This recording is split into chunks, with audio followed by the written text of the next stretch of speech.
everybody, welcome back to the Pottery Corner where we're doing another Glaze Kiln fire opening. I'm out in the studio bright and early this morning before the students get here, because in the bottom of this kiln one of the students has one of her acorns, Kathy. The big one is still waiting to go in, but the medium-sized one is in the bottom of this kiln, so I wanted to get it out before the session started today so that she could take it home. So it's a bit bright and early. Right, kiln was cold last night, so we're okay to flick the lid. Oh, and you know, come on, let's chorus. Yes, I have had just the sneakiest of sneaky peeks in here. So what's in the kiln today? We have the second of Leslie's totem pieces. There are some origami plates made by Annette, who's come back for another course. There's a couple of Skyline Luminaires in here, bits and pieces. So let's get on with it and see what we've got. Okay.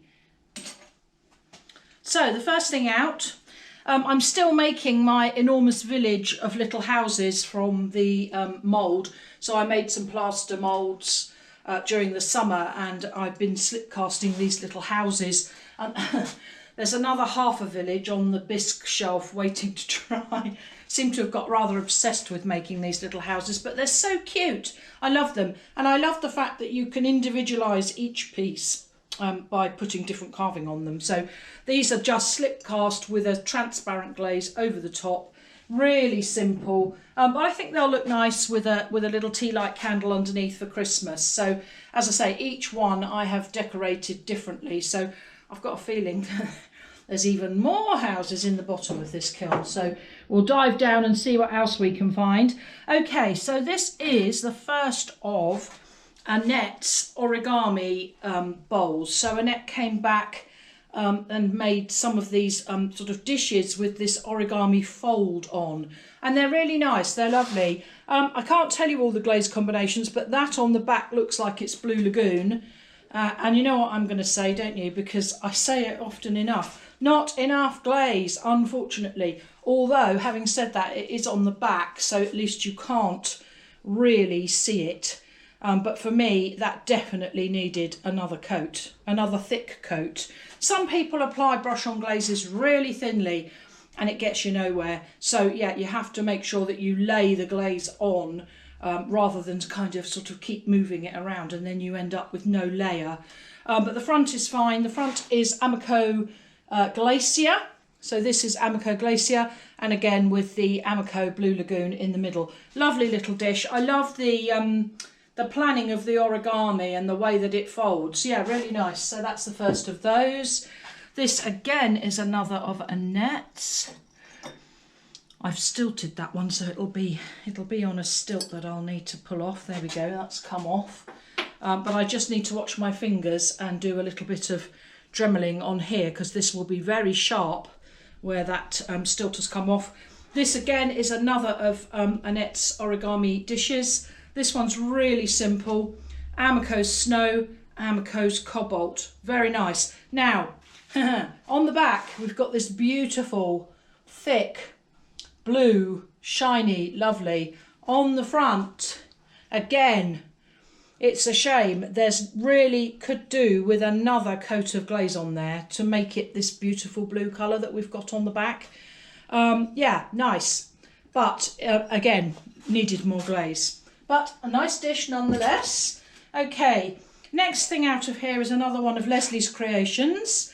And I must just say, get well soon to Leslie, because she's just been in hospital. So she's not been here for this course, but is rejoining us for next course. And apparently she sent me a message yesterday to say her and Mrs. Squirrel were looking forward to coming back, which I thought was funny.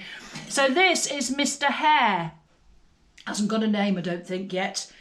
So this is the second part of Leslie's totem. So those of you that watch my videos regularly will have seen fantastic Mr. Fox, who came out 2 or 3 firings ago. So this is a hare with a big hole in it so that she can put a pole down for the totem. Isn't he gorgeous? He's absolutely lovely. So I'll try and remember what glazes she's used on here. Now, That's a very good question. I know that it's oatmeal inside the ears here. And then we've got snow on the tail. We've got little bits of sort of snow and obsidian on his paws. Isn't that sweet that you can see the paw shape on his paw? I think that's great. And then the main colour here is actually Iron Lustre, Amaco's Iron Lustre. Now, Iron Lustre is supposed to be green, but in my kiln it comes out this sort of browny basket colour, I suppose you could call it. I think it's probably because I fire it too hot and it burns out the greens. But nonetheless, it's quite a nice coloured glaze. On the top, on the back of the hair, she's put some Cosmic Teadust, and then she put a little bit of oatmeal on just to give it a little bit more depth, and actually that has been really successful on that top section. So he's a lovely little fellow. This is underglaze on his amber eye and obsidian, and just a tiny spot of snow just to give his eye that, you know, that twinkle. It just gives it a bit more depth. So I hope you can see that. He's a lovely fellow, and I'm sure he'll be joined by many other lovely fellows that come out over the weeks coming up. So well done, Leslie. That's a lovely piece. Right, I'm going to get the shelf out. Right, okay. Next thing out of the kiln is another one of Annette's origami bowls. The same. It's a pair. So they look lovely together. Really nice. So yeah, those are good.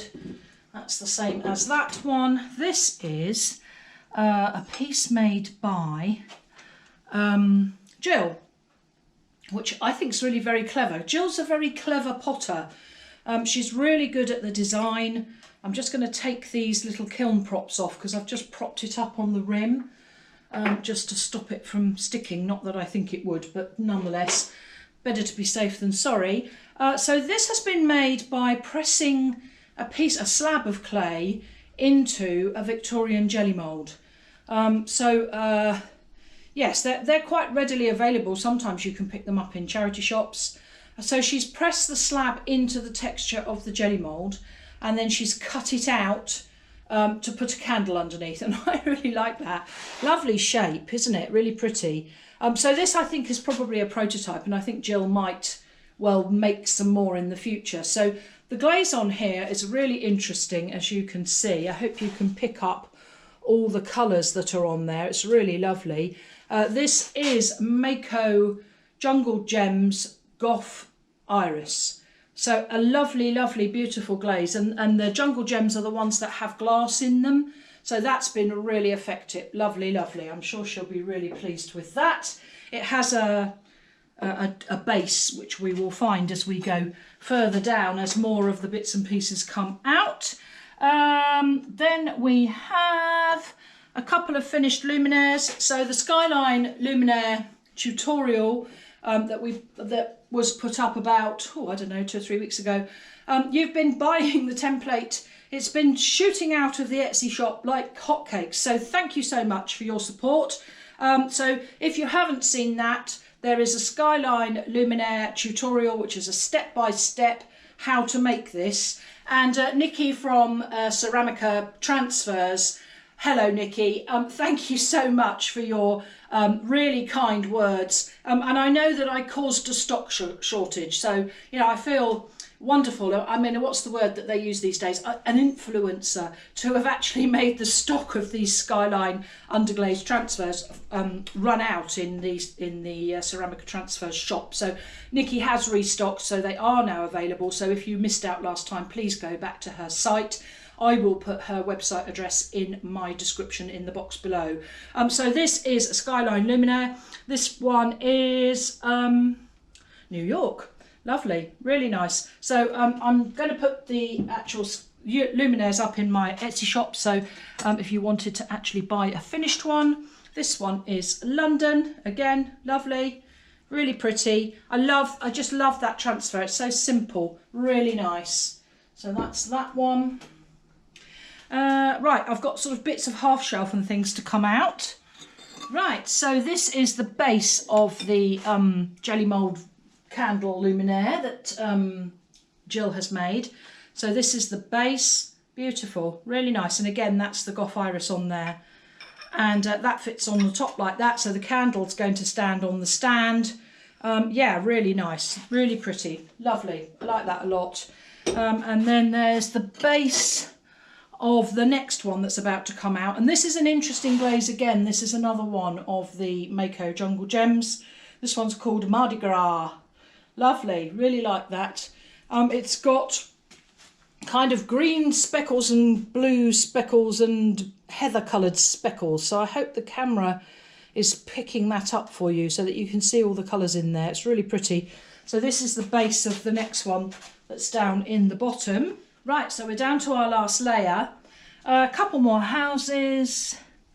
Again, you know, you can just go mad with these. I love them. I think they're great. As I say, I don't think it's now a village. I think it's now a town.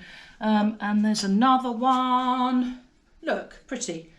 You can just kind of go a bit mad with it. I rather like those. They're nice to make and they're easy to do when you don't have to really think about it. This is the other jelly mould votive candle thing that Jill has made. This is glazed in Amaco's Marigold. Now, when it was dry in its greenware state, unfortunately it broke. But, forever being creative as Jill is, she's actually made the base shaped to go round those bits. So yeah, a really good use of something that probably, you know, she thought maybe she might have lost, but actually she's finished it off and it's come out really nicely. So well done, Jill. I like those. They're really nice. Next, Sarah. So Sarah's been doing some throwing. Yeah, these are lovely. Very nice. And used the cookie on the bottom, take that off. Used the new combination that I did from my mugs a kiln or so ago, which is Amaco's Deep Sea, Amaco's Ancient Copper, and then we've got Amaco's Seaweed in the middle. Now, I think probably the Deep Sea could definitely have been a little bit thicker to give it a little bit more thickness here.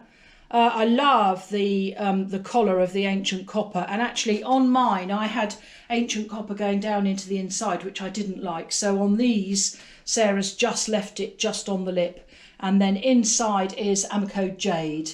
So that's Amaco Jade inside, Ancient Copper on this top sort of 1 centimetre, Deep Sea on the bottom, and then Seaweed over the top of the Deep Sea about halfway down, as you can see. So yeah, lovely little mug. Isn't that sweet? Thrown on the wheel. Well done, Sarah. That's a pretty one. And there are a couple more of those. Again, I would say Deep Sea could have been a little bit thicker on there, but a lovely mug again. Nice shape. Very nice shape. And last one of those. Yeah, lovely. Aren't they nice? Nice little set of mugs. Well done. Those are really pretty. Gorgeous. And the very last thing to come out of the bottom, which is why I'm out here so bright and early, is this acorn made by Kathy. So it's quite a big piece. And actually it's really lovely. I did stick it on a cookie only because, which I'm going to have to bash off, this is red iron oxide on the bottom. So it's just an oxide with no glaze over the top.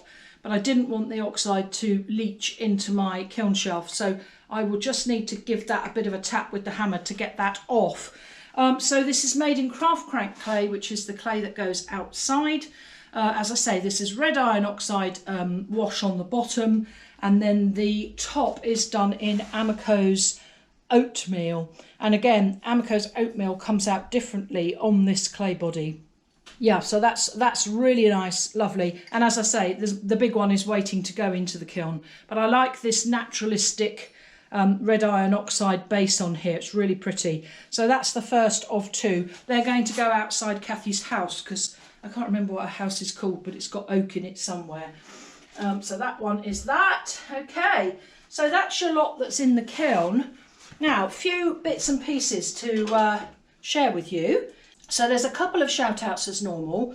But firstly, two things I wanted to say. Take my glasses back off. First of all, those of you who've been watching my channel for a long time will know that the first person to ever comment on my videos was Freddie Moretti, who lives in the Land of Lakes in Florida, but not for much longer because Freddie is moving.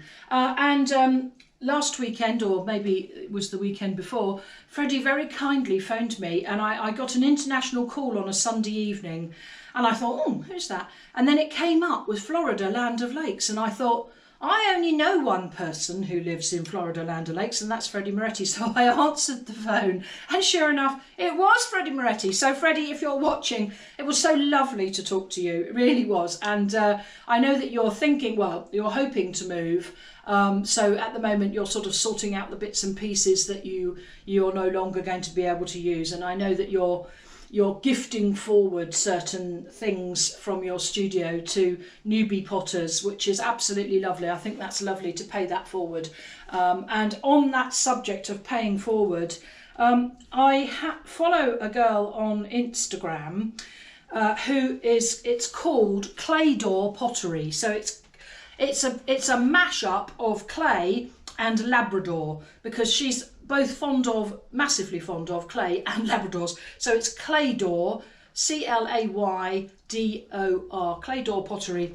And her name is Steph Chamberlain. Now, Steph, I hope you're watching, because I hope you catch this.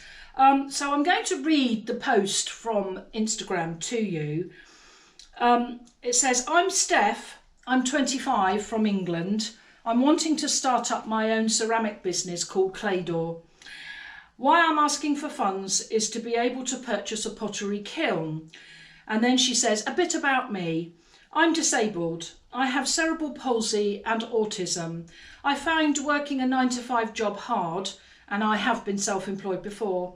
I'm dog mad. I have a yellow Labrador, and my business will be dog related with cups and mugs. You ask for it.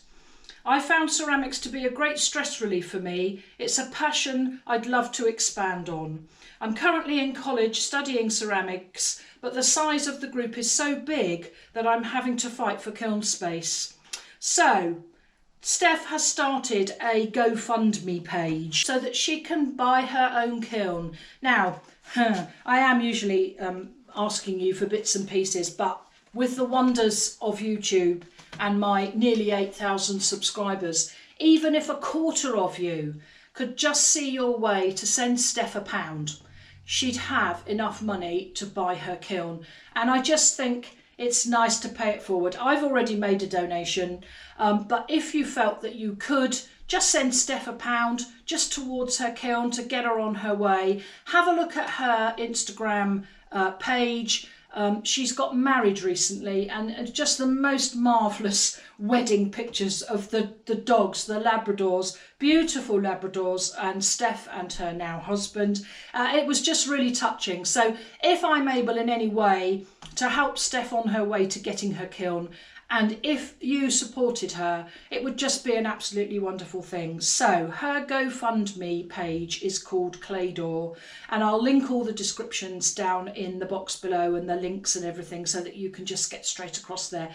And if you felt able, as I say, even a really small amount, even just £1, I'm sure that Steph would just be delighted. So I'll keep you up to date with that as it goes along. And may I just say, first of all, a shout out to Nikki at Ceramica Transfers that we were talking about earlier. Nikki, thank you for making a donation. And I did put a call out on some of my pottery related Instagram people. You've all been so kind already, and I really appreciate it. But I just thought I'd put it out on the YouTube platform. So that would be really kind of you. I'd be very grateful, and I know that Steph would be too. So let's help another potter get on her way. Right, enough of that. Now, a couple of other shout outs, normal shout outs. Now, Joan. So Joan, I said this last time, Cloutier. I'm sure it's not Cloutier, but that's how I'm saying it. She comes from Bristol in Connecticut, and she said that she'd made some of the poppy heads, and I asked her to send me some pictures. So she says, I absolutely love your sculptural poppy heads and have now made 7.